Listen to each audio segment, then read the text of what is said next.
एक मुलाकात ऐसी शख्सियतों के साथ जिन्होंने दिया है अपने जीवन को एक नया मुकाम।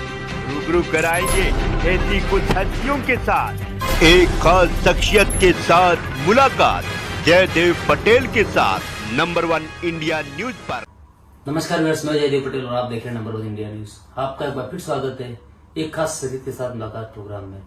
आज हम बात करेंगे सुप्रीम कोर्ट ने जो टिप्पणी करी है फ्रीबीज को लेकर के कि कहीं न कहीं राज्यों के पास में जब न्यायिक जो अदालतें होती हैं उसमें जजों को देने के लिए वेतन की बात आती है तो कहीं न कहीं राजकीय जो संकट होता है वो सामने आ जाता है। लेकिन जिसको मतलब नहीं है उनको पैसे देने के सरकार के पास पैसा बहुत है। और इसी के साथ साथ भारत पोर्टल जो लॉन्च किया गया है सीबीआई का, ये कैसे पुलिसिंग में और क्रिमिनल जांच में मदद करेगा, इन्हें तमाम बात करने के लिए हमारे साथ खास सामान है सुप्रीम कोर्ट के अधिवक्ता संजय चड्ढा। संजय चड्ढा जी, आपका बहुत स्वागत है हमारे प्रोग्राम में। धन्यवाद जयदेव जी। संजय चड्ढा जी, आपसे मेरा पहला सवाल है कि सुप्रीम कोर्ट की टिप्पणी को आप कैसे देखते हैं कि राज्यों के पास में जो लोग काम नहीं कर रहे हैं उनको देने के लिए पैसा है, लेकिन जो न्यायिक जो अदालतें हैं उसमें जो जज लगे हुए हैं उनको देने के लिए पैसा नहीं है। और जब ऐसी जगह बात आती है तो उनके ऊपर राज्य के आर्थिक संकट की बात आ जाती है। जयदेव जी, 2-3 चीजें बहुत महत्वपूर्ण हैं इस पूरे क्रक्स का। पहली बात देखिए, सुप्रीम कोर्ट ने कटाक्ष किया है।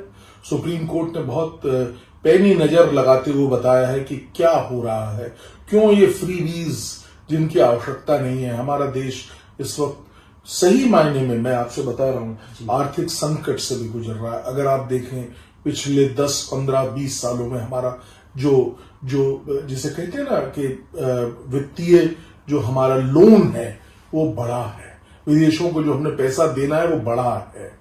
एक और तो वो संकट है, फिर सरकार वोटों के लालच में, मेरे को इसमें कहने में कोई गुरेज नहीं है, छुपाने की कोई आवश्यकता नहीं है, वोट के लालच के लिए केंद्र सरकार, राज्य सरकारें, ये तमाम सरकारें जो हैं फ्रीबीज का अनाउंस कर रही हैं। ये एक मुझे लगता है कि ऐसी स्थिति में क्या इसकी आवश्यकता है, इस पर प्रश्न चिन्ह है। सरकारों को स्वतः सोचना होगा, ये हमारी ओपिनियन है और सुप्रीम कोर्ट ने भी कह दिया।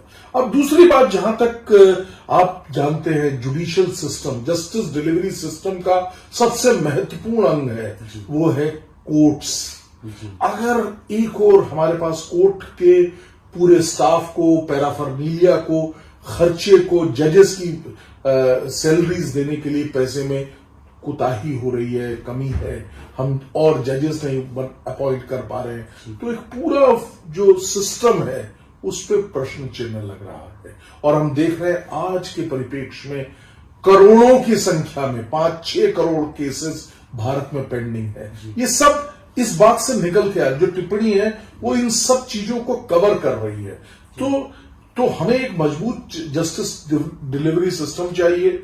हमें ऐसा सिस्टम चाहिए जो कि एक नजीर बने। लोग जो हैं वो अगर कोई क्राइम करने जा रहा है उसको पहले बीच में 20 बार सोचे कि अगर मैं करूंगा तो हमारा सिस्टम ऐसा है तो मुझे सजा हो जाएगी। तो इस तरह की कई चीजें हैं, इस पर पूरा लेक्चर दिया जा सकता है, लेकिन शॉर्ट में सिर्फ ये कहना पाए बिल्कुल सही है। और हम सब भी, मुझे ऐसा लगता है कि एक भारत के सिटीजन होने के नाते इन फ्रीबीज का मुझे लगता है कि ये उस कदर जायज नहीं है, पहली चीज। और दूसरी चीज, जो वेलफेयर स्टेट है, हम कई चीजें हैं उस पर भी बात की जा सकती है, लेकिन अभी सुप्रीम कोर्ट का रुख थोड़ा सा इसमें इस तरीके का रहा है कि उन्होंने फ्रीबीज को कोई अच्छा चीज नहीं माना और जस्टिस डिलीवरी सिस्टम में हो रहे कमियों को दर्शाने का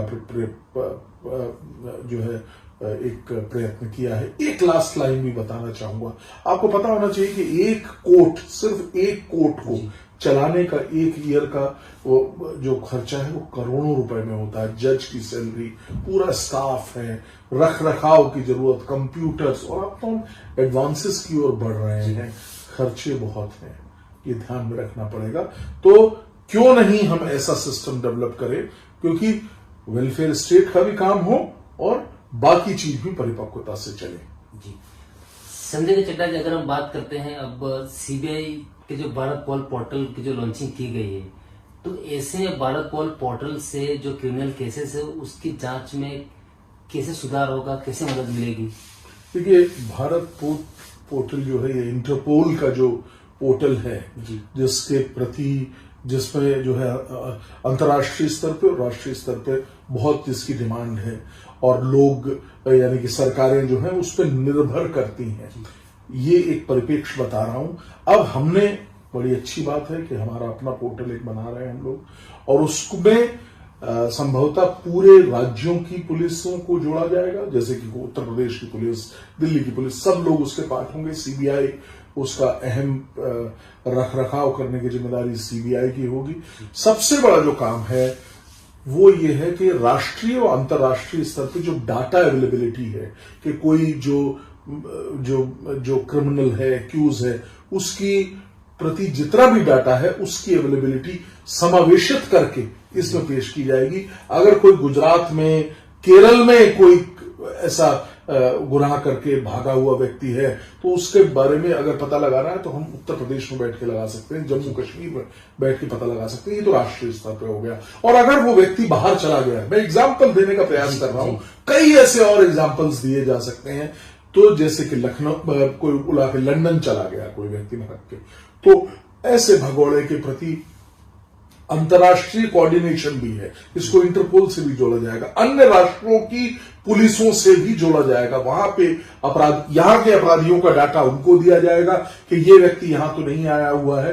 तो ये एक स्मूथनिंग होगी, फ्यूचर की तरफ हम बढ़ रहे हैं। और जिस तरीके से मुझे ऐसा लगता है कि जैसा हम सब जानते हैं, भारत की सरकार ने अभी कानून में परिवर्तन करे हैं, उसको नया आयाम दिया है, मॉडर्नाइजेशन की तरफ बढ़ने की कदम है। तो ये भी एक मॉडर्नाइजेशन की तरफ बढ़ने के कदम है, मेरा ऐसा मानना है। सबसे बड़ी पहली बात। और दूसरी बात, इससे निश्चित तौर पे एक बहुत मजबूत इन्वेस्टिगेटिव प्रोसेस को हम डेवलप करने की ओर आगे बढ़ रहे हैं। जी संजय चड्डा जी, आपसे मेरा एक आखिरी सवाल है कि भारत पोर्टल से राज्यों की पुलिस को इंटरनेशनल पुलिसिंग में कैसे मददगार साबित होगी, और इसी के साथ साथ जो भगोड़े हो गए या जितने जो क्रिमिनल हैं, जो मास्टरमाइंड्स हैं, साइबर क्राइम है, बाहर जाकर जो बैठे हैं, उसको वापस इंडिया लाने में पुलिस के लिए कितनी मददगार साबित होगा? देखिए, ये वापस लाने से जहां तक अभियुक्त का है, वापस लाने की प्रक्रिया फर्क है।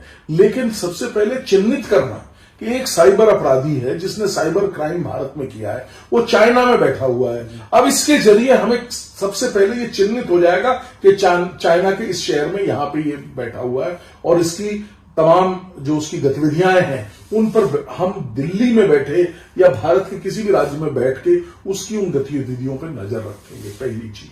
दूसरी चीज, तो इस तरीके से एक अंकुश तो अवश्य लगने वाला है। देखिए, साइबर क्राइम जिस कदर बढ़ रहा है, ये इतना भयावह है कि हम कई बार स्तब्ध रह जाते हैं किस किस प्रणालियों का प्रयोग हो रहा है। वो एक बहुत बड़ा आयाम है उसका, और उसको जानने की आज हर व्यक्ति को देश की जरूरत है, और जागृति ही उसका निदान शायद हमें दिलाती है, नंबर 1।